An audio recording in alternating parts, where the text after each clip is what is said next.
today and you ask them what it is about pop culture that they like, and the first thing they'll say is the beat. Get yourself addicted.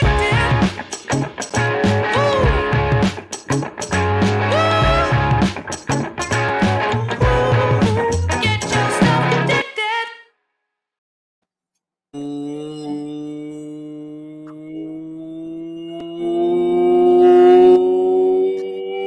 Welcome into the Pop Culture Piledriver. Get addicted to the content. I am Jason Rossi. You can follow me along all social media platforms at Jason D Rossi. You can follow our program here over on Twitter at Pop Culture PD. No, we are not the police, but we only have so many characters to put a name with.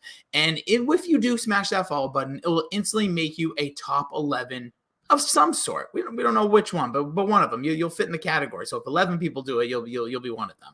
And with me, as always, my tag team partner in the podcast sphere. He can be followed over on some social media platforms like the Instagram, the MyFans, all that, at Billy D 2411. He is Billy Yee because he's a bad boy at Twitter getting booted off left and right, and you can follow him there. He is Billy D. What's going on, man? Hello. Long hiatus for the podcast, but happy to be back with a topic that I think most of our fans will enjoy. Yeah, I think this will be one that will get more potential listens and clicks and debate. Who knows, though? We can't predict the future, Bill. We can barely predict what's going to happen in 13 seconds, which would still be the future. We can't even predict the past. Since we've last spoken, you've taken a secondary trip to Vegas. Mm-hmm. You survived. You seem healthy. Good trip. Successful trip.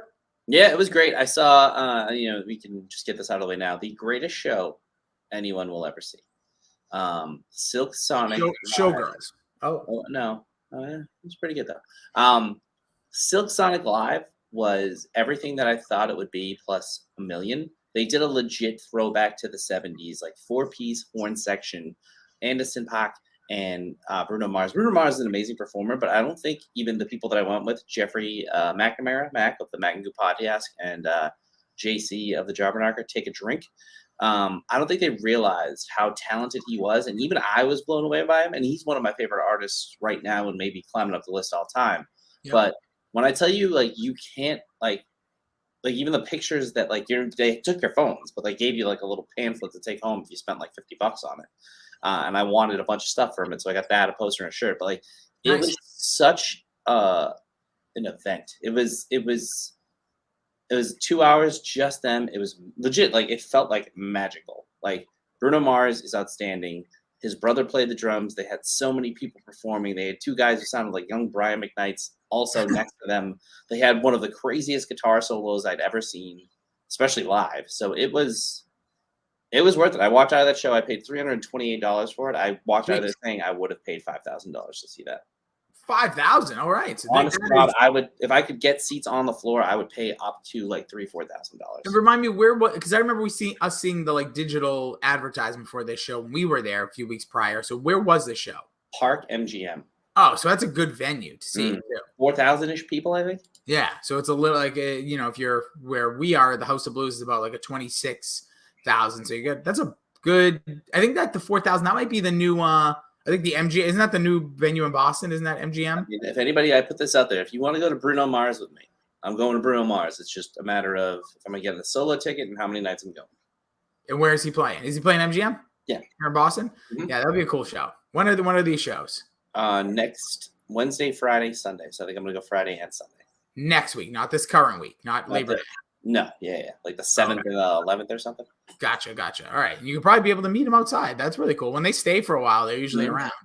And Bruno Mars, he likes to get down with the powder. Bill, if people are hearing our voices, that means they're potentially subscribed to one of the following. Us on iTunes, which we'd love a 5-star review. You could be on Spotify, Google Podcasts, Amazon. We are the #1 ranked podcast with the name Pop Culture in it. In India through Ghana. We have 2 listens per week. It's really, really outstanding. These people keep coming back. What I said is probably fake. I probably should have said Piledriver in it. Also, you can like and subscribe to us over on YouTube and a part of the Dork Shared Gooniverse on Facebook. We have merch over at TeePublic. Our music is from Oh Yeah, and you got some sparkling news about Oh Yeah, correct? Yeah, so I filmed a music video with them. You saw what is likely to be a final-ish cut of the video. It was pretty cool. A lot of people helped out, especially shout out to Change My Mind's what would we call her? The first lady of the podcast. Wesley Sykes' wife, Julia, she choreographed a dance for it with 2 other dancers, and it's pretty cool. Really cool. Lighting, everything looked amazing. I think, the dancing helped it. Like, it's weird how, like, knowing that I knew who was, like, a part of that just from, like, the outside. You obviously witnessed it all. But, like, watching dance, like, sometimes you'll watch a music video, right? And there'll be, like, those 4 or 5 background dancers, men and women, whoever. And you're just kind of like, whatever. No big deal. And then when you watch it, the person, like, wow, there's a lot of effort and time that goes into that. So I've been, for all these years, very disrespectful to the people in the background of music videos. But this video looks legit. And I almost killed Julia, not because she was bad to work with.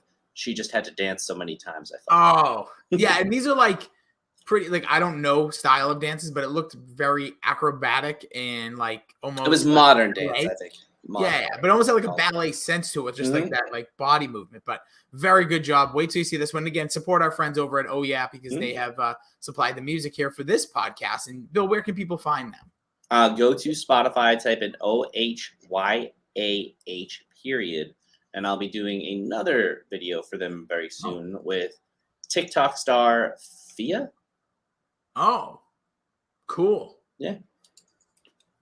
Love it. I'm into it. I dig it. Big TikTok guy over here. And you can also check out our nonprofit partner, Frank Says Hi, by checking out franksayshi.com. Information coming for an October 1st event shortly. You can also, like we already said, subscribe everywhere you get your podcasts. Bill, obviously today we're going to be talking about NXT. The top 11 NXT matches has been an internal request, a DSG request. From Rich Keefe of Dork Podcast and WEEI's Gresham Keefe. He always will sometimes text me like random, like, give me 5 matches to watch kind of thing. I don't know if he watches all 5, and it's been a while, but like just with like great crowds and all that stuff. I watched, and I know you do this a lot, whether it's a breeze through or I watch a good amount of NXT matches, and my God, when it's a takeover, I think all matches are takeover. There was only one I debated putting on that wasn't a takeover, but there was 2, like there was actually a Tyler Breeze match I really wanted on here that was a regular NXT event, but I didn't even wind up ranking it. But yeah, they're pretty much, it's the show before the show, and I think it's, kind of like the understudies getting their chance to shine, and they usually don't even come close to disappointing. No, we can talk into like recent style of NXT and how that kind of took a turn for the lesser, but now it's starting to perk back up and piquing interest. I think once NXT came off of the network and became a 2-hour show on USA, it just wasn't the same. If some of the matches that are in here throughout that era, yes. They vinced it.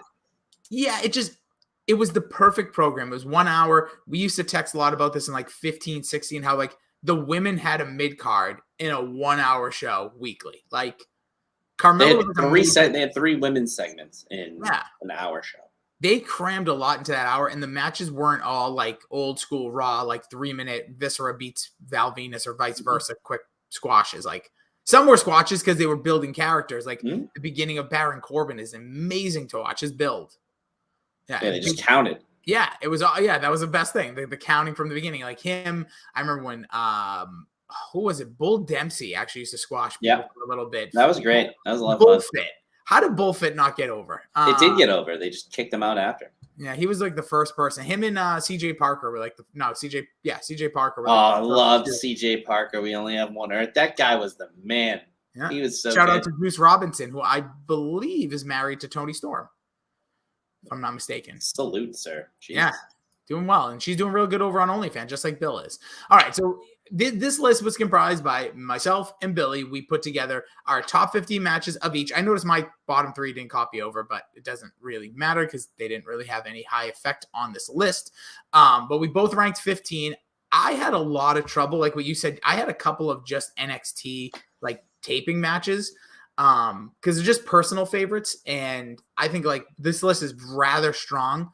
And I think we hit the pinnacle of what NXT reached. There'd be some snubs here, but Bill, when you went into creating your list, like what was like the most difficult part of trimming maybe that like, I usually have around 22 when I do most of our lists. So like trimming the fat, if you would. So to me, it was weighing like, okay, I really like Asuka, but mainly her best matches have been on the main card. Her and Ember Moon was very good, but I don't think it was at the level of the 11 that we have. It was mainly like that, like the guys that I love. Where am I putting them? Am I getting there? I'm on enough, and I decided just go with, it's a best list. Go with the best matches, and a lot of my favorites wound up being on there because they're your favorites for a reason. But there's a few people who appear a bunch.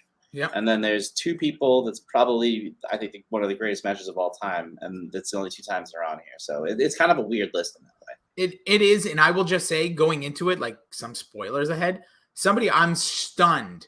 2 people when you, think of NXT that did not make this list in any match. I'm just double checking my work here. I got one too. Finn Balor, not on this list. He doesn't do it for me in the ring.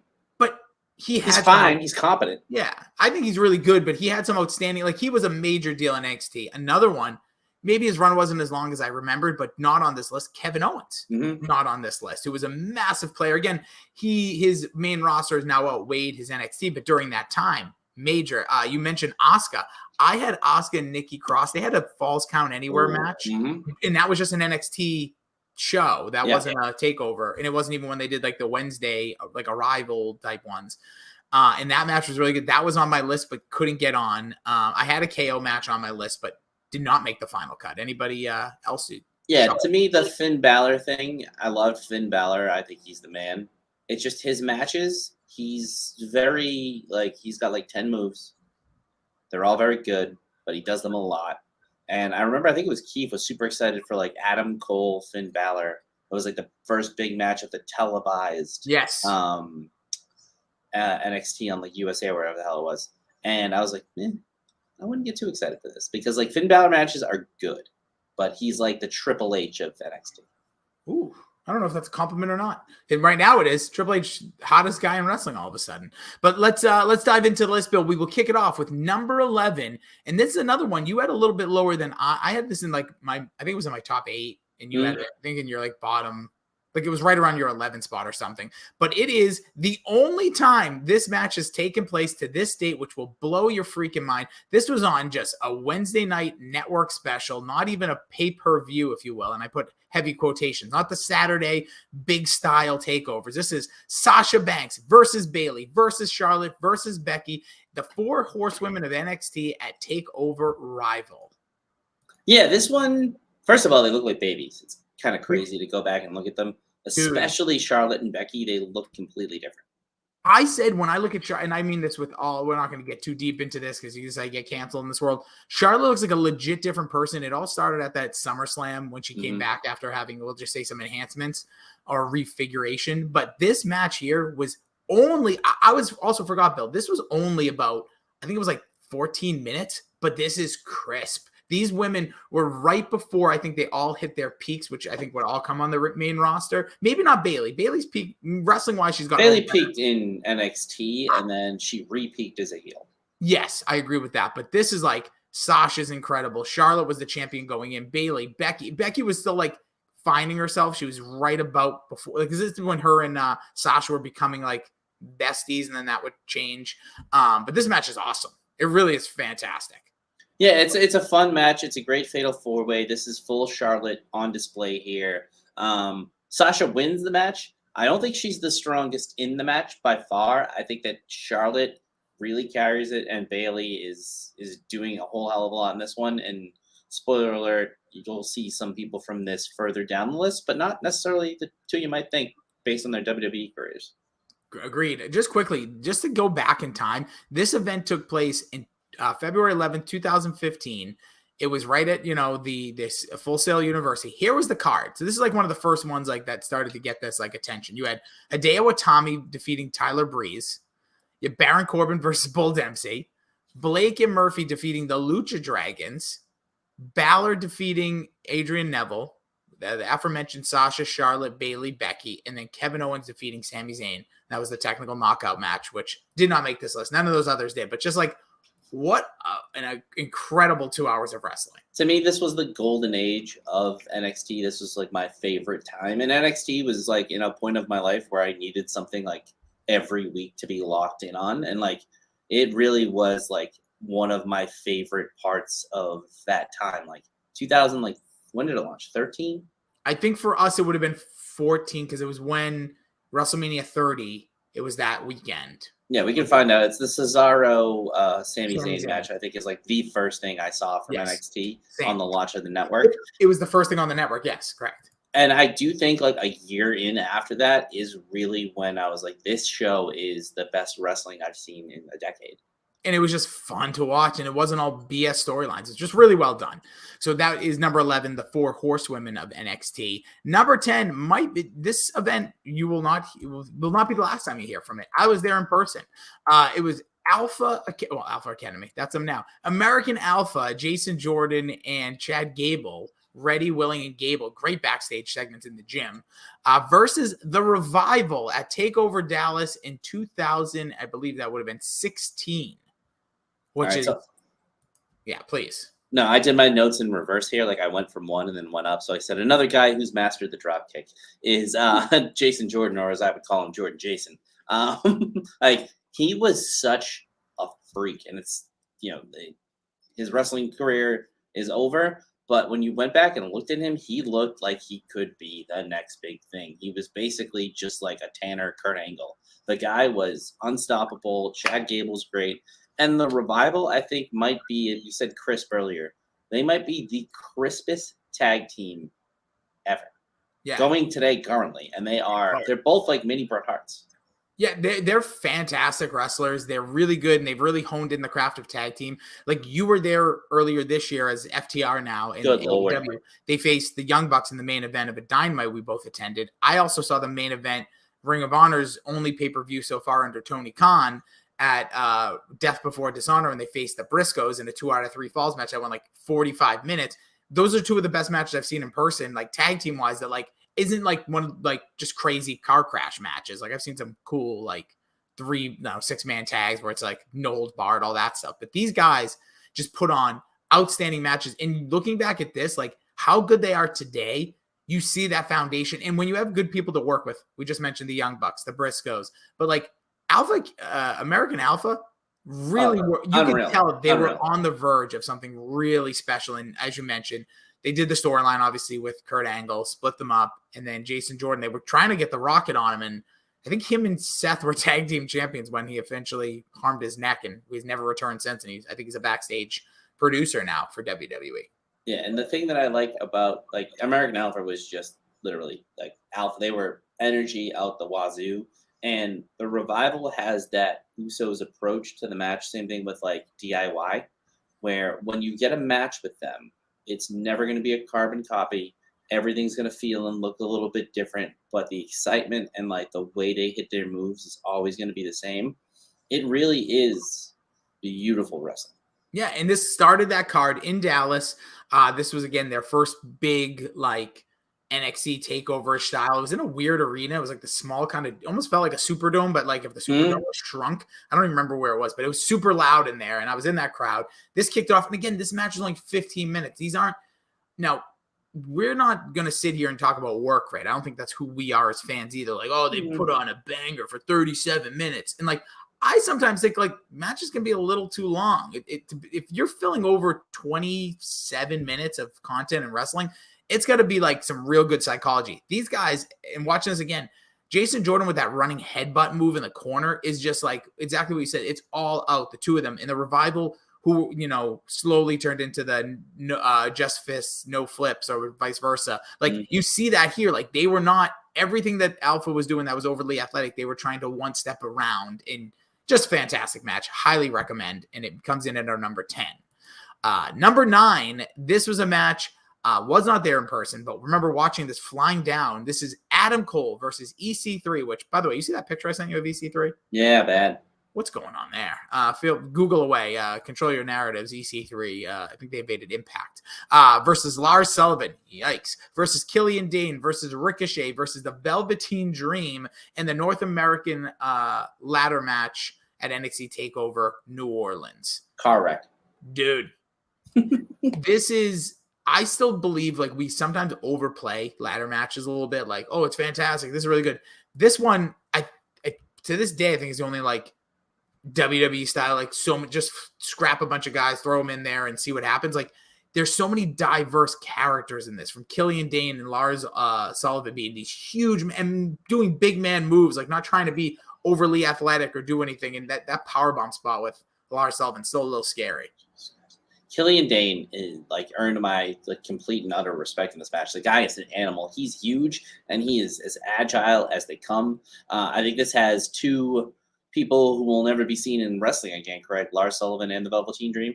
Yeah, and unfortunate news. I don't know if you saw the news about Velveteen Dream was recently arrested again. I shouldn't say again. I don't know if he's ever been arrested previously. I know he had just had some questionable potential decisions, but this was a match. You said it, I think Killian Dane and Velveteen Dream are like the studs of this match. He stole the show, in my opinion. Dream. He had the elbow drop from the tippy top of the tall ladder. Yeah, it was nuts. He had the Death Valley driver onto the it was where they have the ladder on the ring post and then they have the ladder propped up, so it's literally elevated in the middle of the ring. And he did that crazy Death Valley driver onto it, and then I think he gets Lars Sullivan power bombed onto him while he's on a ladder that breaks. Yeah, it was crazy. It really was. Ladder matches, that's a tough one. We could potentially one day try a top 11 on that, but I need a lot of input. But this one is just so damn good. And you mentioned it, there's just so much happening. And it is just a fun watch. It's a great event overall. They did that. That was one of their longer events. This match does go over 30 minutes, but this is different from our previous conversation because this is 6 guys involved, and also was the debut of, still to this day, in my opinion, AEW's championship belt is really strong, but I still think this is the most beautiful belt. North American title? Oh, it's so nice looking. So fucking pretty. Very rarely swear here, and that got me all jazzed up. So again, the inaugural North American Championship ladder match comes in at number 9. We didn't even say anything about Ricochet. The guy's amazing. Don't want to give him any disrespect. He was outstanding throughout the match, but I think some of the others outshined. And Adam Cole went over, winning the said title. At number 8, this was, I think, my number 2. Did not make your list. It's a classic. I just missed it. I like this match a lot. I'm not the biggest Adam Cole fan, Chugs. I like him. I do like him a lot. But I'm more of a fan of his entrance than his full catalog. But are you more Team Davey than Team Cole? I guess I gotta be, right? Team Chugs. No, Team Davey, not Team Chugs. So me and Davey are like-minded on that again. But again, to me, this one is just, when I think of the Gargano match of my lifetime, it's not this one. So what we're talking about is the main event of NXT TakeOver New York, Johnny Gargano versus Adam Cole for the vacated NXT Championship. 2 out of 3 falls. There in person clearly sways it for me, because I am still to this day, as a 37-year-old male, a big fan of white meat baby faces that can beat baby faces and pull off the baby face run. Gargano is an essential baby face of all time. Liked his heel work when he became more of a goofy character with Austin Theory, his wife, Indy Hartwell, and Dexter Lumis. But this stuff right here, this was the pinnacle for me of Gargano. He finally gets over. And the reason this match is on there, if you watch this, anytime you watch this match, you will notice that the crowd is so behind Adam Cole. The crowd loves him. They love him. And as time goes on, slowly, the crowd starts to turn and go for Gargano. This match is 40 minutes long, complete opposite of what we talked about, but well worth your time. This event was freaking outstanding. But this right here is Gargano shows that true baby face, the whole undisputed era's on the outside. And then when he finally goes over, and him and Candice LeRae, his wife in real life, celebrate, and then Tommaso Ciampa comes out, who's been a heel in those who had a blood feud. I think he certainly messed up his neck, if I'm not mistaken.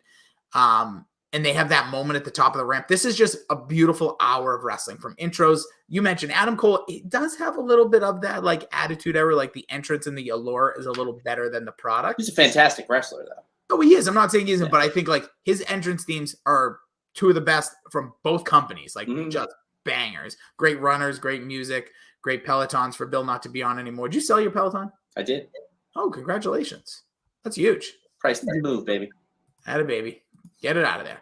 But yeah, this match is so damn good. And again, you see the best of the best with these two, I believe. And you know why it's so good and why Gargano is so good? Because you physically see him giving it his all. Like, Yeah. he empties the tank on every move, and we'll get to, other matches that he's in here on this list, where he, like, what's it called? Like, full send. He is full send every time he leaves his feet. It's crazy. He really is, and he comes from that, like, indie darling, like, background of, like, just going all out. So does Cole, and, like, they brought it to the big stage here. Also to mention, Gargano, now a member and back with WWE, made a big return a week ago. Looks like he'll be getting into a feud with Austin Theory, who now has his full name back. Changes are happening over there, Bill. I'll tell you, wrestling is exciting. It's you got 3 nights, I think, of, like, perfect, fun, watchable, and, like, NXT 2.0, which is airing at the time of us recording. I don't watch it. I'll watch recaps, but, like, I'm like, oh, that intrigues me. And yeah, more to come on that. We'll talk as we get on with the list. So Gargano versus Adam Cole coming in number 8. Number 7, your number 1. And I did not have it on my list. This was one of my last minute cuts, if you will. It's Tyler Bate versus Pete Dunne at NXT Takeover Chicago for the the UK Championship. This match blew my mind when I saw it. And I had just, like, literally tore my entire knee up, and I was like in bed, like, laid up completely. And it's an old school brawl. It's beautiful storytelling, and Pete Dunne comes in as this, unstoppable smaller monster, right? And Tyler Bate looks like this little goofy little dude. And by the end of the match, you have so much respect for Bate, and even he loses the match. And he gets over in the biggest way possible. He looks like a superstar. The moves in this match are so... It was like watching Shawn Michaels versus Shawn Michaels at a certain point. Like, they are going nuts. There are high-flying moves. There are great chain wrestling moves. It's just, like, the intensity also, which Pete Dunne wrestles with, is pretty cool to watch. No, I agree with you here. Maybe I should have reassessed it once I saw your list. I just left it be. But and the crowd is insane because I don't even think the crowd knew who they were. And by the middle of the match, the crowd's like, this is crazy. Yeah, it's one of those matchup. It's a perfect UK match. Again, under 16 minutes. It's Pete Dunne does defeat Tyler Bate, who defeated him in the finals of the UK tournament. And I think that's why I didn't have it here, because that UK tournament was so special to me. Like, I loved watching that. It was over like a Saturday and Sunday, and it was on for us at like, I think it was like 2 PM. Yeah. It's the UK time change. And it was so fun. And Bate became like this huge Bateface, his music, everything about him. And now he is now returned because NXT is UK is no more. They're going to be debuting NXT Europe. Is he still doing Mustache Mountain? No, he's now the champion. So he's going to be facing Braun Breaker, who's the NXT champion at Worlds Collide this weekend. I'll watch that. And they're going to go head to head with All Out with AEW. We'll talk a little bit more about that. It's a crazy week of wrestling, I'll tell you, dude. It's wrestling is, if you're a fan, you're in for it. I would say, like, both of them reminded me at points in this match of prime Eddie Guerrero. Like, the way that they could, like, physically be pretty imposing. I mean, they're both smaller dudes, but then also just hit, like, planches and these crazy out-of-the-ring moves. It's... To me, it wasn't as high-flying as my favorite match of all time, the Mysterio, Eddie Guerrero, Halloween Havoc, but it had that, like, pace, that feel, that back and forth, and I had no idea who the fuck was going to win, which I think makes it super exciting.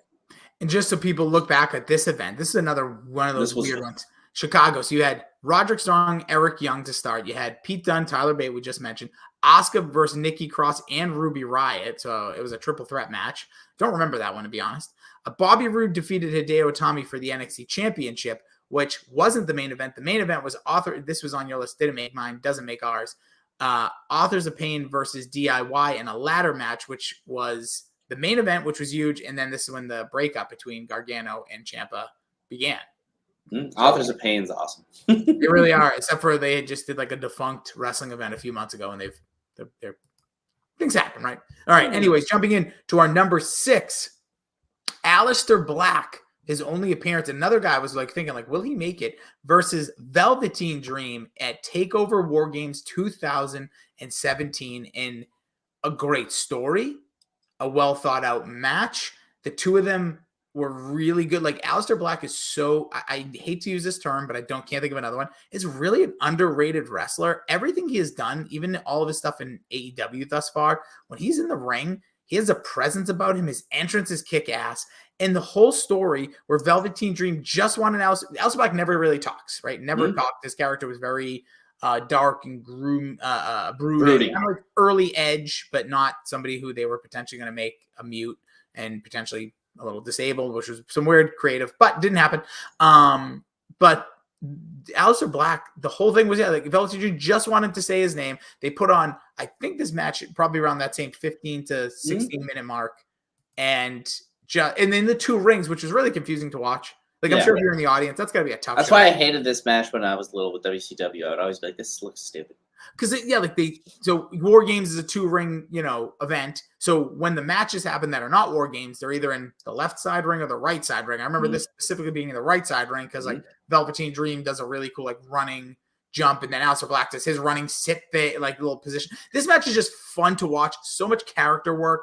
Not necessarily an in-ring story as much as it is the characters that are at display. And then Alistair Black goes over, and he grabs a microphone, and he just says, Velveteen Dream, puts the mic down. It's almost as a sign of respect. Yeah, and everything about this match, like you mentioned, all of the storytelling elements, like, and this was when Velveteen Dream was kind of really into copying the 80s wrestlers. He had the Rick Rude tights with, Alistair Black on them, and everything that he did in this match was, somewhat psychological. He did like the flip out of the ring just to pose. Like, it's a well wrestled match. And Dream does have that thing where I don't necessarily love it, the little Seth Rollins, where some of the moves in between are meh. And I'm okay to admit that because I think he was a phenomenal talent at the time. But, like, his, like, impactful moves, he delivers so well. He has a great elbow drop. Like, he is a very fun character to watch. And it stinks that he's not going to be around anymore. But yeah, he's an idiot. Tough one. Patrick Clark, be better. But yeah, 14 and a half minutes is this match. This event also had, this is a weird one. You had Pete Dunne, Johnny Gargano for the United States Kingdom, but that was in like a pre-show. Ruby Riott, Sonya Deville, Lars Sullivan, Cassius Ono to start the night. That is just a weird like opening. Alistair Black, Velveteen Dream, Ember Moon, Kairi Sane, Nikki Cross, Peyton Royce for the 4-way for the women's title. Andrade, this is when he defeated Drew McIntyre, because I remember this is right before Survivor Series, and Drew was called up not too long after. Undisputed Era in the wins the War Games match against Authors of Pain, who had Roderick Strong, which was a hilarious look because he had like the Authors of Pain get up, who are two like massive dudes. Unreal. That was awesome. Yeah, a great match by him. And then obviously Sanity, who also no longer a entity in WWE. We jump to number 5, Bill. It is DIY versus the Revival at NXT TakeOver Toronto. I believe this is the 2 out of 3 falls match. Yeah, this one is crazy. This is a classic, let's show you how good they are at wrestling to start with the hip lock takeovers, the wrist takeovers. Like, it's just a back and forth, like ping-pongy type of wrestling style that you really saw when, it was kind of like the Macho Man versus Steamboat in like WrestleMania 3, where it's just kind of like incredible chain wrestling move after chain wrestling move, and then like the match amps up in the perfect progression, and like the moves and the speed start to really elevate, and it's just super physical the whole time too. I mean, anytime the Revival go after it, it's going to be crisp and hard hitting, and then we said about Gargano and Ciampa the same thing. When they do a move, it's full send. Yeah, this is an outstanding match. It really is. Like, these guys, they all fit so well together. The Revival are almost at that like Uso territory where you can really put them with anybody because they're such good wrestlers and they have such good storytelling, and they're not the high flying like quote unquote spot monkeys that like Gargano or Ciampa could be in moments. More Gargano, but these guys just really laid it in throughout this entire match. Again, just 22 minutes. That might seem long, but for a 2 out of 3 falls match, I think the pace is incredible. And this also followed a tag team match because I actually watched a little of this because the matches I saw were just quick timed. So this is the debut of Bobby Roode. He fought Ty Dillinger. This was also the Dusty Rhodes Tag Team Classic. Was right before this. That was Authors of Pain defeating TM61. Oh, I love TM61. Yeah, whatever happened to Nick Miller? Shane Thorne was like he had like a little bit of a career, but I don't remember. Like, these guys had a run. I think one of them broke their leg or something. They did. Yeah, it was bad. I just remember because they seemed like something special. But then to go from a tag team match to another tag team match, such a weird call. But these two teams like made it all work. Then you had the Asuka defeating Mickie James, who returned for this event. And that was also the night that Samoa Joe was crowned NXT champion, defeating Shinsuke Nakamura. And I love Adam Cole, and not Adam Cole, Gargano, and I'll be interested to see if on the main roster he lands more moves. Because remember that Ric Flair thing where he would get to the top and like every time they would just take him by the crotch and the chest and throw him. He never hit it. Yeah, and Flair always turned his body, which I always found to be hilarious. Like because he broke his back and he could never take a straight bump. Yeah, which is insane. Like this man wrestled till 4 weeks ago, technically, because he had his last match. But like that's insane. I feel like every time Gargano jumps, he never hits it. No, I think he never lands a fucking move. He's also like his dives are always like a little, obviously too, like they're like the Big E dive. Oh, that still scares me. Well, Big E's doing well. So now we jump to our Mount Rushmore, the top 4 matches in NXT. Number 4, surprised you actually had on your list twice. It was clearly an error, but it was hilarious, and I should have gave it the extra point. Wouldn't have changed anything, but it is Sami Zayn versus Neville at NXT R Evolution for the NXT Championship. This I said about Gargano versus Cole, about like true white meat babyface. That is Sami Zayn in the very beginning of NXT's network days. Mm-hmm. He was awesome to watch. You mentioned him versus Cesaro. That was our first introduction. You knew Cesaro from the main roster. Who's Sami Zayn? That actually should have been on my list. Me too. It was right off the cut because there's so many good matches. But this one specifically is one of my favorites all time because Neville was these are 2 good guys, quote unquote, faces. But Neville played a heel because this was one of those things. Sami Zayn continued to lose opportunity after opportunity. I think there was Tyler Breeze was involved with this feud for a little while. Tyson Kidd was involved with this, like for the title, get there. He never could get to the title match. And then when he did, Neville beat him. So then he basically said, give me one more shot. If I can't win, I leave NXT. And believability here is that, okay, maybe they're going to just pull him up to the main roster. This is another Wednesday night show. Oh, no, this might have actually been a pay-per-view. I'm pretty sure it was because it was the debut of another big star that night. Kevin Owens, correct? Yeah. Yeah. Well, that to me was what makes this match not like special, but it's the exclamation point on it. Because I'm not going to say this was the first match in NXT that kind of blew my mind. I really think Sami Zayn and Cesaro kind of blew my mind the first time I saw that. Where I was like, holy shit, this is like indie wrestling in the WWE. And I was like, this is cool. But this match, 2, like you said, baby faces, guys who can kind of do it all. Neville, obviously, a little bit more of a high flyer, but also like ripped to shreds and could do the power moves as well. And he had like a very weird style about him, but he still sold really well. Like everything looked really good with him too. And then, Sami Zayn gets over in the end, emotional. Everybody's happy. A little mini Bret Hart celebration. Yeah, people coming in and then Kevin Owens fucking power bombs him off the apron, and I blew my mind. Yeah, it's still to this day. And Kevin Owens had a really spiking debut against CJ Parker to start the night, doing that what's it called, a cannonball or whatever it's called. That's an amazing looking move, especially at the time.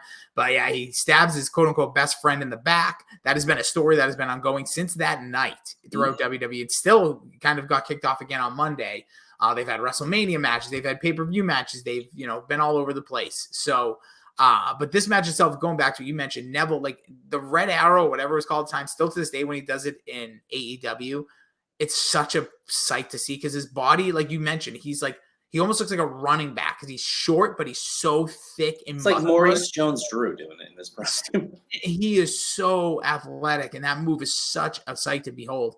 And he, he has that in his arsenal. But this match, like Sami Zayn at one point was like, gonna cheat to win and did that like over the top babyface. Then Neville actually kind of does a couple of nefarious things because hey, he just wants to keep his belt. Like it's not good. Like it was just really well done storytelling in the ring. I think this was the beginning of NXT being like, oh, they do matches like this is where it's at.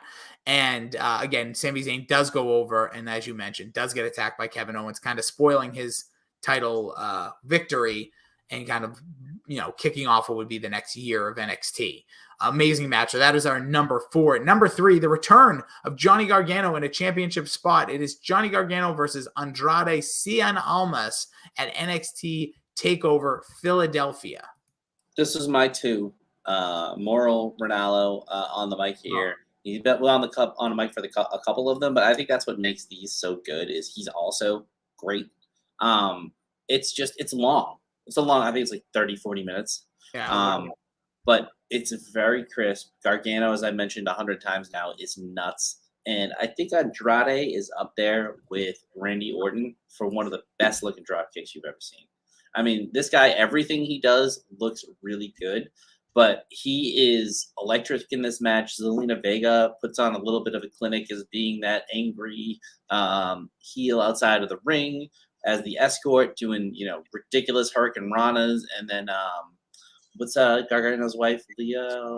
No, Candice LeRae. Candice LeRae. And, they get into it too. Lots of full sends. And, Andrade's DDT is the best innovated DDT ever because it looks like it would kill you. Yeah, this also marked this is the first 5-star match in the WWE brand from Dave Meltzer since the John Cena CM Punk 2011 Money in the Bank. Which is ridiculous because all of these matches are 5 stars. And this one is one of the ones that you didn't get my top spot just because it's too long. It's great. It's a great match, great storytelling, but it's too long. I agree with you. And it's also, I remember at the time I wasn't I love Gargano, as I mentioned, but I didn't see him in this position just yet. This is also, they moved on from Drew McIntyre, who it was just a weird, I can't say this any other way. And I'm not trying to be offensive. I'm 5'8" and not impressive, but you're going from Drew McIntyre, Andrade to Andrade Gargano. It was just a weird thing for me. But I remember this also then kicked off Gargano getting to that next level, that come from behind babyface. You got to sometimes take these L's to build it up. And this was, again, I understand why it got 5 stars. I really do. But to me, I didn't watch this whole match back. I watched it's on YouTube. I think there's an 8-minute version that just. I watched the peak. The best thing about YouTube, if you find the full clip, you get the peaks and valleys, and you can So you told me about that. So that the peaks are when the most people view it.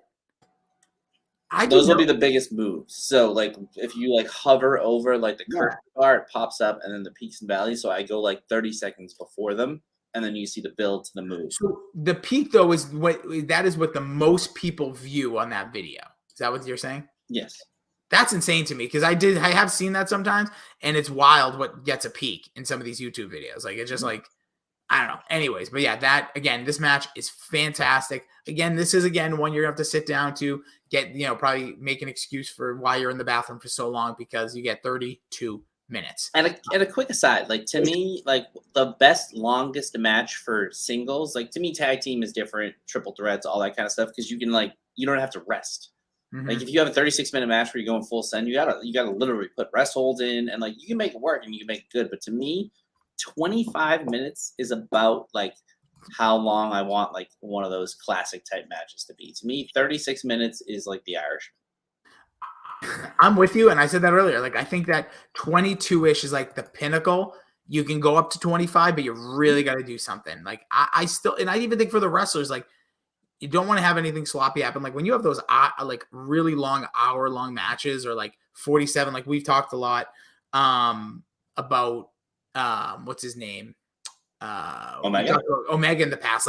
Those matches, they did it really well, but they also have if you watch, there's probably over 12 minutes of them just outside the ring resting.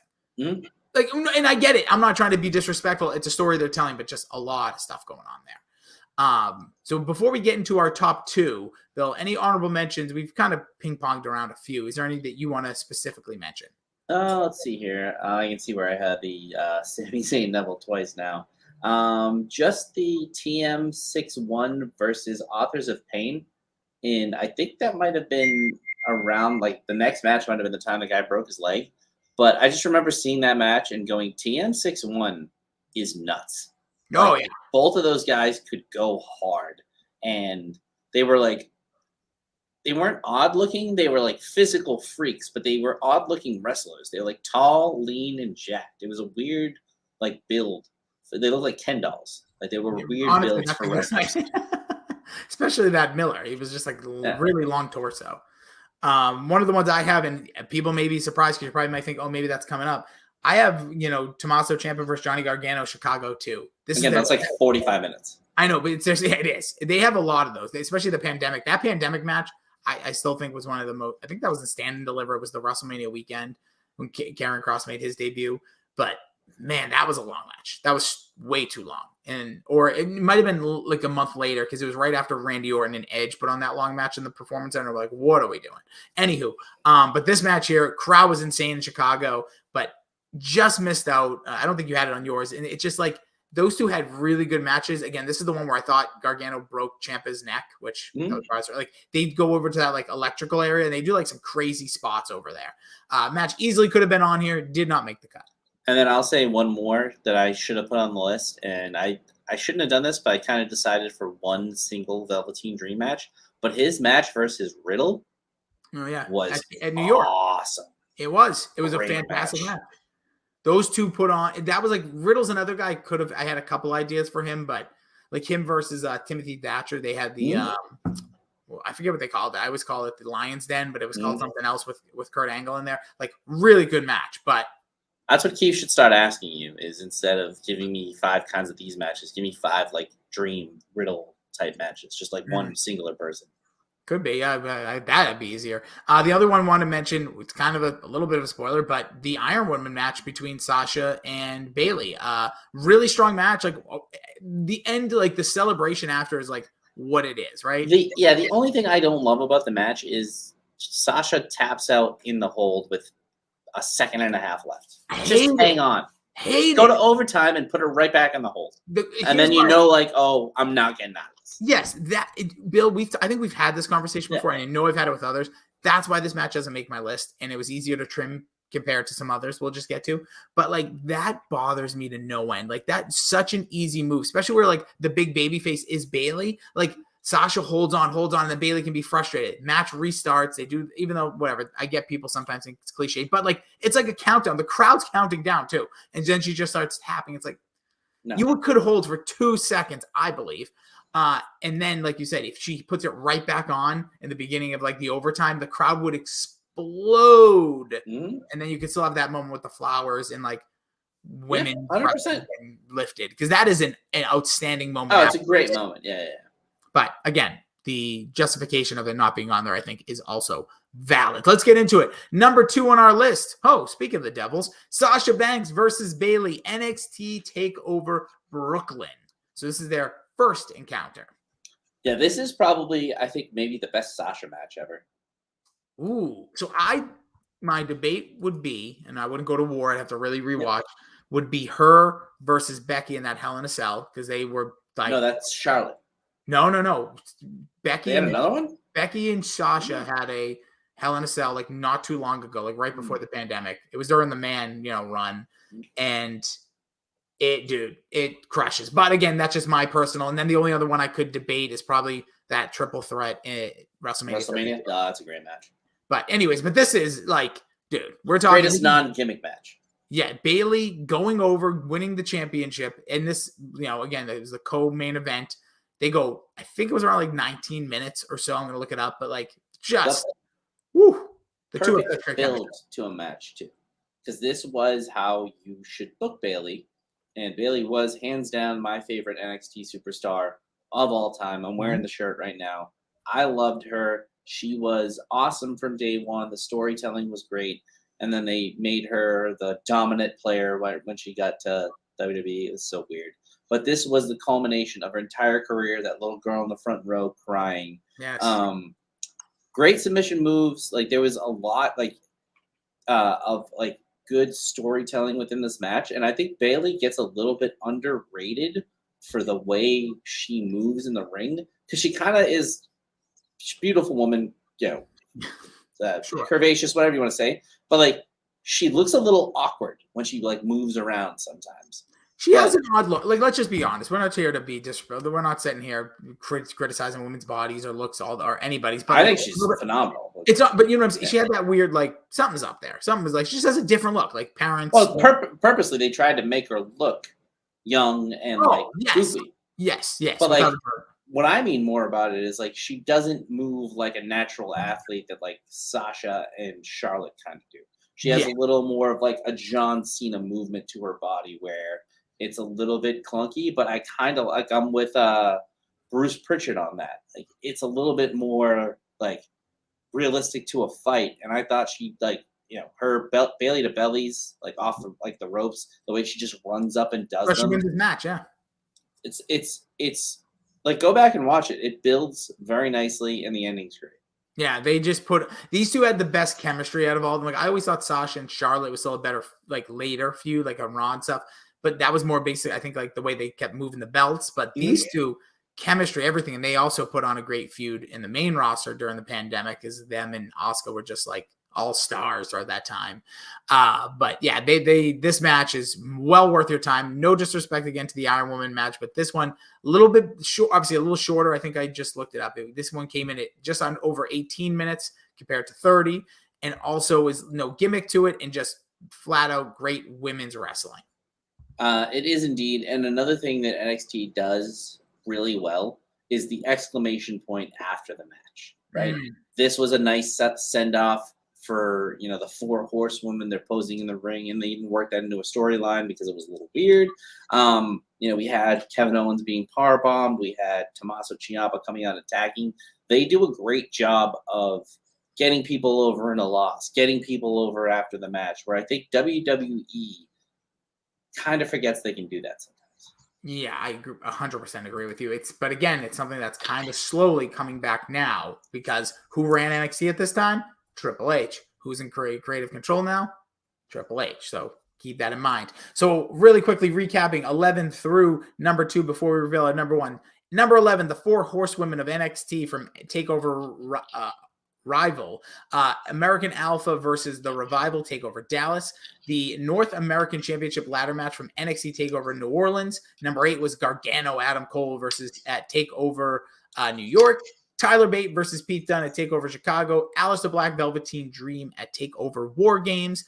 DIY versus the Revival from Takeover Toronto. Sami Zayn versus Neville, NXT R Evolution. Johnny Gargano versus Andrade Sian Almas. Missed that name. Takeover Philadelphia. Well, they shortened it to 1. I know, just Andrade. Nah. And then when he came, I didn't like that. But Sasha Banks versus Bayley, NXT Brooklyn, number 2. And at number 1 spot, Bill, I think the quintessential NXT match, if you were to say anybody, what is NXT about? How do we, put like all this together? Like, how does this get done? Like, how do you really put the whole thing? What is NXT? It is this match. It is Sami Zayn versus Shinsuke Nakamura at NXT TakeOver Dallas. And you were there, correct?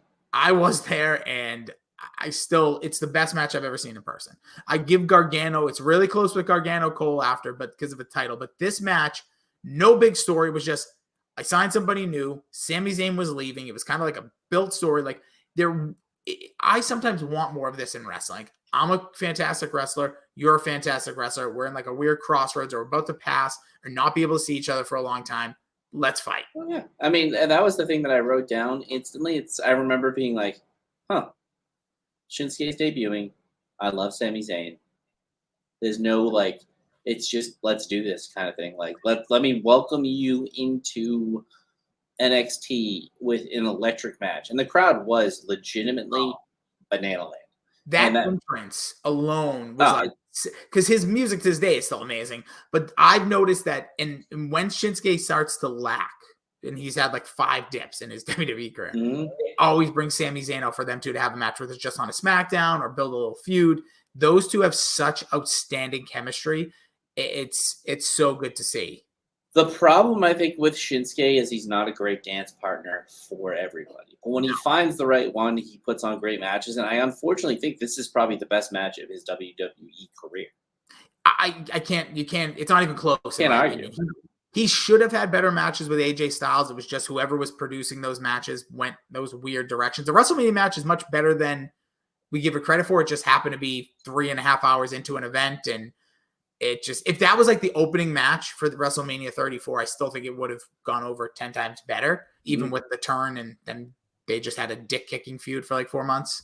Because it's just something about the way that he wrestles. Shinsuke is very demonstrative in his actions, where if you don't have the right guy selling for it, which Sami Zayn does, and I feel like Gargano would mix nicely with him, you kind of need that guy. And like, again, I'll pay Triple H the kind of compliment here. You need a guy who's willing to get a little goofy with, I don't think necessarily goofy, but kind of lean into Shinsuke, and I don't think everybody is willing to do that. But again, it was probably the best debut you could have for an NXT superstar ever. Like, his entrance was bananas. He has the best entrances at all of the takeovers that he had. Whether it was the guy playing the violin or just the way he is in the ring. And it is sad to see the up and downness to his career, because when he's like on fire, he's so fun to watch. And he recently had a match with Walter in an IC title feud, and it was outstanding. Those two were really good because, that, like you said, Shinsuke is not one size fits all like some of these other guys. It also, like, remember when he came over, it was all about strong style, and WWE doesn't do that. Sami Zayn did I that. hated the word strong style because What is everything? what is everything else? But Yeah, what are we doing? I, Why would you call it strong style? it's a great point because What's the rest of it? Weak style? Yeah, all New Japan, like, you know, the guys that are over there, like Ishii, some of these guys are strong style competitors. That's what they call it. And you see that because they pound each other. They literally are just like every Daniel Bryan match style. And he comes to WWE. They use that term for a little while, and then they realize, like, what does this mean? We don't do this style here. We don't want him doing that. So then he becomes like the artist, and that was like, oh, well, that deflated it. Guy made a lot of money. Yeah. But anyways, going back to it, this match. Again, don't even care how long it is. It is well worth your time. It is the best. I think it's probably like 22 minutes. I'm guessing around there. I can get the official. Again, this is the official #1 NXT match of all time. And a lot of people say, well, how does Gargano and Sian Almas, the 5-star, all that? Not that we count stars, but again, length does kind of play a factor for us. Ask the ladies. Well, yeah, I was just gonna say, as well as Billy's Tinder dates. But this match is 20 minutes on the dot, just about. Perfect. That's what helps. And our guy, Wesley Burho from the Boxers podcast, I completely forgot Walter. He's a complete snub on this list because that Tyler Bate match is fantastic. And I probably would add it somewhere in my top 15 if I had thought of it. But, like, Walter's another one of those guys, kind of like DIY, where, like, that old school style, it works. Yeah. My issue was I didn't put anything NXT UK on this. So I would have had him and Ilya Dragunov, who put on one of the best, I think maybe the best match throughout the pandemic. But I just didn't feel. I just thought NXT UK is a little separate. No, you're right. But it could have easily made it. Also, Walter had put a banger on with Dunn when he won the title at New York. He's a great wrestler. He'll definitely be. I'm hoping he's the Intercontinental Champion now and has a great feud. I think building in with Sheamus right now, and those two are going to kill each other. But again, our #1 NXT NXT match of all time is Sami Zayn versus Shinsuke Nakamura. You like our list, you disagree with our list, tweet at us at Jason D Rossi, at Billy Yee 2411, at Pop Culture PD, and let us know any feedback, thoughts, or did you just hate the list? Did you think we stink? Oh yeah, I'll be out on my mind, though. I got a couple quick hidden wrestling things I want to get to, but what do you got, Bill? So I don't know if you heard us talking in the chat about the show, The Rehearsal. So, okay, I don't know much about this show. I've seen Hulu? HBO, actually. HBO, sorry. I've seen it, so it must have been on my HBO Max, and I forget if we share one. I forget now, or if you use mine. But anyways, I've seen it on there. I've heard everybody I go into like little conversation with have brought this show up to me, kind of like I feel like it's The Boys 2.0. I hear like it's like you have to watch it, want to know what you think. That's right here. Have to watch it, want to know your thoughts. I don't. Yeah. So, anyways, that's what I've heard about it, and I've seen you guys bicker about the end. I don't know much. Carry on. Yeah. So I mean, not necessarily spoilers, but I loved the Nathan Fielder's show, Nathan for You, in the sense that like it wasn't every episode wasn't good, but like there was a couple of classic all-time comedy TV moments that happened. And when I heard he was doing another show, he also produces How To with John Wilson, which I think is one of the most fantastic shows going right now. I was like, okay, I'm in. The first episode was so stunningly amazing. There were so many great reveals within reveals. And then the problem with the next episode is they involve children. And then from there, at the time, I didn't think anything about it. And then once the problems kind of play out in the world of, okay, if this is real and this kid is being affected by it, this guy's a monster. A legitimate monster. No. And you could say whatever you want about the mother who brought the kid to the show, but it's in like bumfuck Iowa or wherever the hell they're filming it. And they show that she clearly lives in a trailer park. So clearly this kid was not an actor. the mom was like, "We need money, and I'm sorry, honey, but you're gonna have to go do this show." And I think it traumatized the kid. And people are like, "Well, they must have been okay with it because they aired it and they didn't blur their faces." I was like, if you're living in not to besmirch the mother, but if you're living in a trailer park, is this real? Is this reality? Yeah, it's reality TV for what we think it might be. It's like a whole it's not even real or blah blah blah blah. 5. Oh, doable. Yeah, and I will say there are legit mind blowing moments in the episodes. There's an episode in I think it's 4 or 5. There might be 6, but either 4 or 5 is the most meta thing that's ever been done on television. It's wild. The amount that they rehearse stuff is legitimately insane. So just the premise of the first episode, real quick. Yeah. Guy wants to quit his trivia team. Guy wants to confess to his trivia team he has a fake degree, or he's been lying to them the whole time that he has a master's degree when he only has an undergrad degree. Guy's out of his mind. He's a little off. He's just an odd guy. And they rehearse him telling one of the members of the team that he was lying. But the amount of pre-work that goes into it will literally blow your mind. Blow your mind.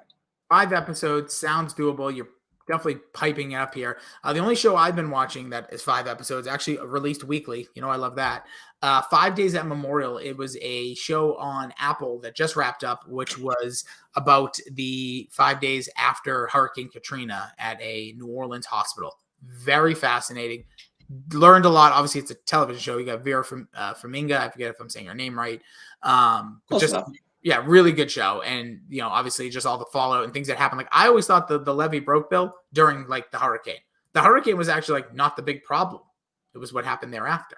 So insane, but worth a watch. Again, just 5 episodes. You can binge it real quick. I think that in the rehearsal, knowing they're both 5 episodes, doable. Yeah. Doable. You have to watch 9,000 hours. Some quick wrestling stuff. I got a couple tweets about this recently.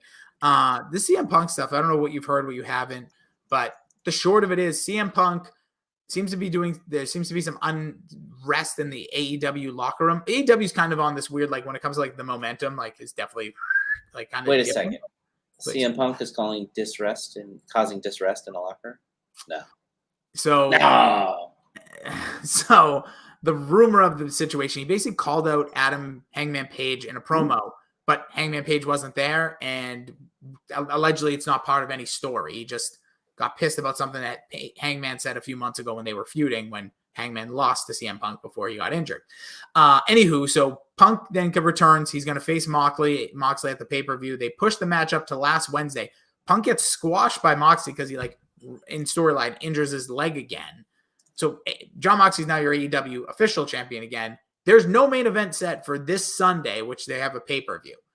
The one thing AEW previous to this always did well, Bill, was these long story builds because they have these pay-per-views only 4 times a year. All of a sudden now they do these TV specials they did 8 over the last few weeks.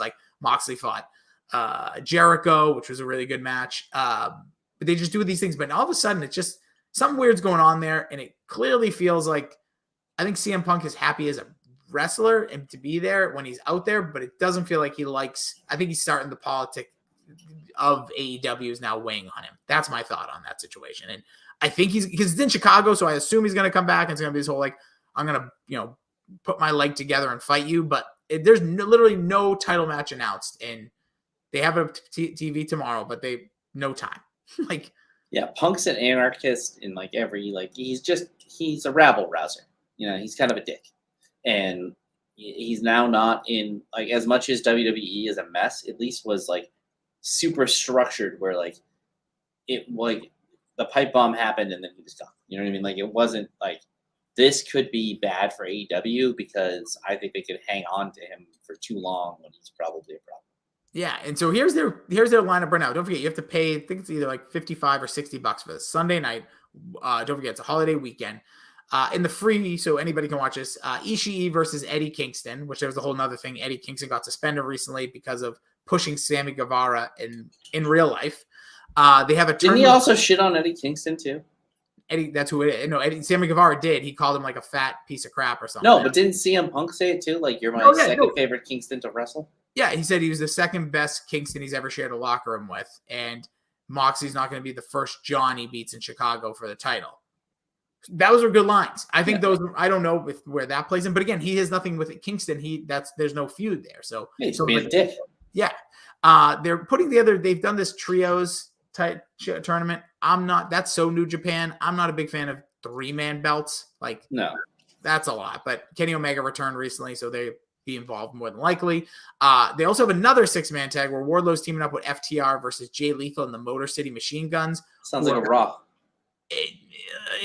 And no offense, like, Motor City Machine Guns are not AEW tag team. They're an Impact tag team. Like, why are we doing that? You have so many people on your roster. Tony Storm versus Britt Baker versus Jamie Hayter versus Hikaru Ishida for the interim women's title. They have a casino ladder match. No participants announced. Danielson versus Jericho. You know I'm all in on that. Swerve in Our Glory, who is Keith Lee and Swerve Strickland versus The Acclaimed. Jungle Boy versus Christian, which is the most storyline match because those two have had a good Love feud. Jungle Boy. He's the man. Ricky Starks versus Powerhouse Hobbs. You would love Ricky Starks. And then Jade Cargill versus Athena. Does that seem like even though I know you're like not in, but like, does that seem like the house show, not house show, the taping on it too is better. It's just weird. So that's going to be going up against Worlds Collide. So NXT and NXT UK are doing basically they're unifying all these belts. So you're going to have Braun Breaker versus Tyler Bate to unify the NXT and NXT United Kingdom belts. Mandy Rose versus I think it's Satomura.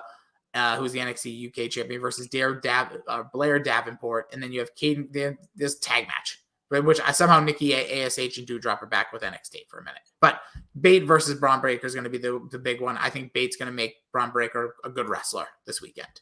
And then finally, Bill, 1 o'clock this Saturday, WWE Clash at the Castle, the first UK pay-per-view. A lot of stuff going on here. Roman Reigns versus Drew McIntyre. Will Drew McIntyre, Bill, defeat Roman Reigns? Are they going to take? I did a DraftKings promo on this recently. A little commercial. It's going to be in the pay-per-view, so look out for that. I don't think he's the guy to take it off Reigns, from what I could see. It would be cool. It would be kind of fitting because he got the kind of clunky COVID WrestleMania win. To have him do it in front of a British crowd would be kind of bananas. So if there's a chance, this is it, but I put it at slim to none. So Friday night, they're celebrating 700 days of Roman Reigns as champion. Oh my God. So I do like, so I still think if you could delay it till 40, but like there's some part of me that wonders if they are going to pull the trigger, if Triple H now in creative control says, give Drew this massive win. Or do they do something where he wins the match? Have they feuded in the past yet? Is this their first feud since in the 700 days? No, because in the very beginning, they fought each other at Survivor Series because it's champion versus champion, but not a huge feud. Then yeah, I think you're like a win without the belt switching hands or some kind of chicanery. Yeah. You can't do it the first go around. We'll see. It's going to be interesting. It's going to be hard. Like I just wonder how they're going to play. I think it's just very interesting. I think it's like one of the most interesting title matches in a long time because you really don't know. Mm-hmm. Liv Morgan defending against Shayna Baszler, Bianca Belair, Alexa Bliss, and Asuka versus Bayley, Dakota Kai, and Io Sky. They're all together now.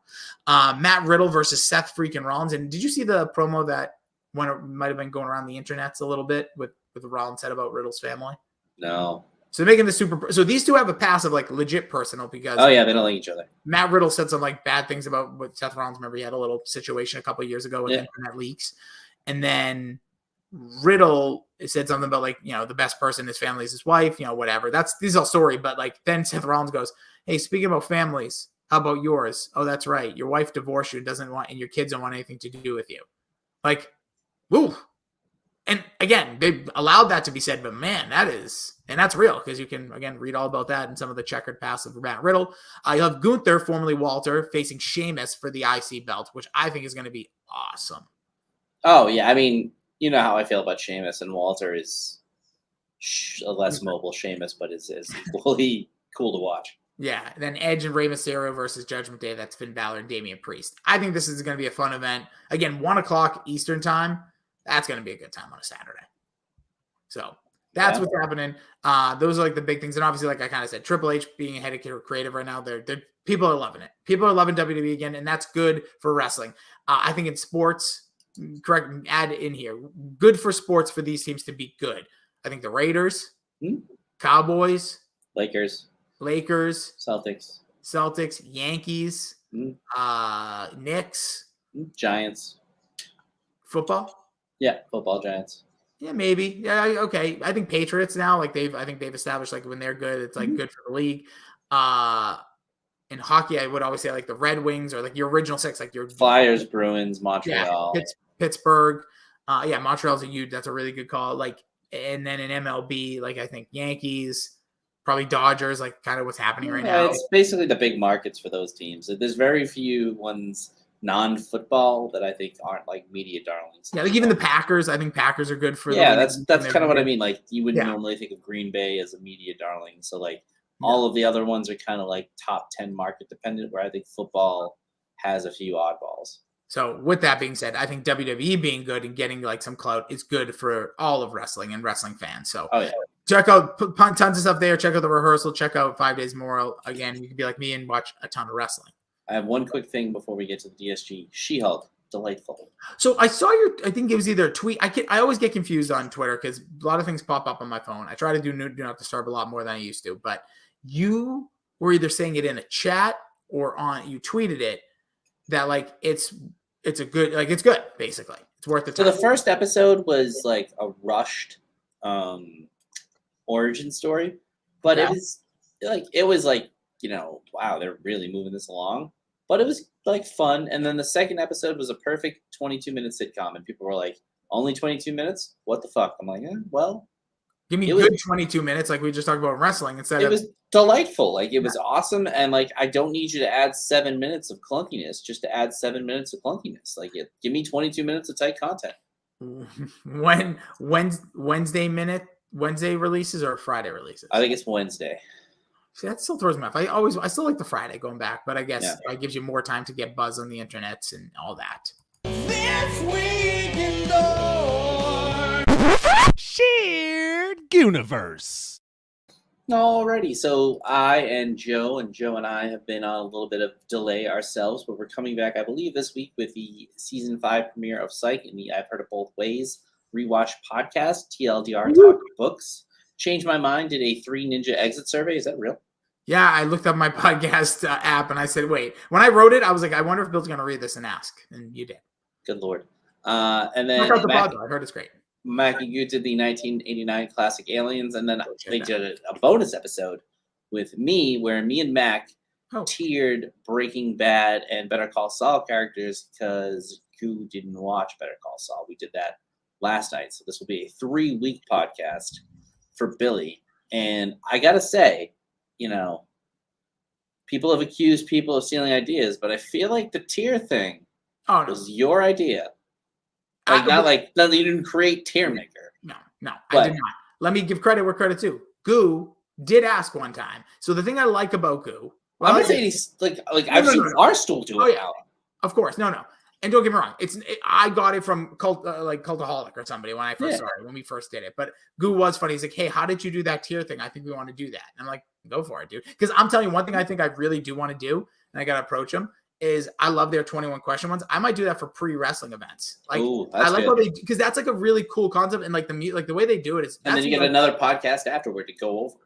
I think it's one of their. That's why I've said change my mind. I like their verses, like the prequel versus, or like the original versus sequel, or whatever, 1 versus 2. And for Mac and Gu, it's the 20. Like those are like I can't listen to everything all the time. Nobody can. But like I always listen to their 21 questions, even if I don't even care about the subject, because I think it just moves, and the way those two do it, it's just like boom, boom, boom, boom, boom, boom. So I love it. It was great. And also I had to share my screen for that, and I'm going to share my screen right now. I want to know who you tiered in the top. I'm assuming Gus Freen. Oh, what's this? So I'm just going to start like doing like tutorials like this, because sharing my screen was so much fun. Like I might just pop up with random like podcasts out of nowhere, like because it was just so much fun to like fuck around on my computer and be able to like project it out. But what was that? What did I just look at? That was Audition. But no, I know what the program is. I have it, but I'm saying what was the audio in there? Oh, it's like a 50-minute record that I just did. Oh, I thought this was literally like you and Mac or something. You were about to like. No. I was just like, this is so much fun. I'll tell you who the top tier was right now. The A1, have an A1 day, was Saul. This is for. Did you watch Better Call Saul? I'm only the first season, and that's something I think me and Courtney talked a lot, my wife, a lot about like diving back in, but it was like 4 more seasons, and we're like, oh, we're just go. Here's what you do. Go watch the season 1, 2, and 3 recaps that start the seasons, and then go right to season 4. You know what's funny? Somebody else, I was watching like somebody talk about the show, and they said basically the first 2 seasons. They didn't say anything about 3 specifically, but like you really don't have to watch it because you have enough knowledge on the character because of Breaking Bad, and like as long as you find it, because the first season's really like his brother's a weirdo. He's like learning the shady. The second season, his brother's a weirdo. That's what it is. Oh yeah, but I'm just saying like that's like I feel like the first season was all like his brother's a weirdo. He's kind of cool. The girl, like they have the weird like falling out of that company. He works in the back of a parlor or the massage place. Season over.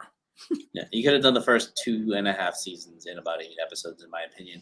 But A1 Day was Walter White, Saul, Jesse, Kim. She's from the new show. The twins. Whoa! The twins getting that much love. So I judge it by if you have a 7-minute match. It's the best 7-minute match I've ever seen. They are. They when they were on screen, they was very compelling, and always you were like, "Holy crap! What are they about to do?" It was awesome. When they're sitting on the bed, that scene still to this day. That's what we talked about. It's like heart palp. Like you're like, there's no way he's gonna die, but could it? Like took the words right out of my mouth from the podcast we did. And then Gus Fring. Yeah. Hank. Yep. Oh, Mike. Oh wow. Tuco. Well, see, this one's a little. Wow. Okay. Tuco is the best loose cannon in television history. He's insane. Brian Pillman, but yeah, okay.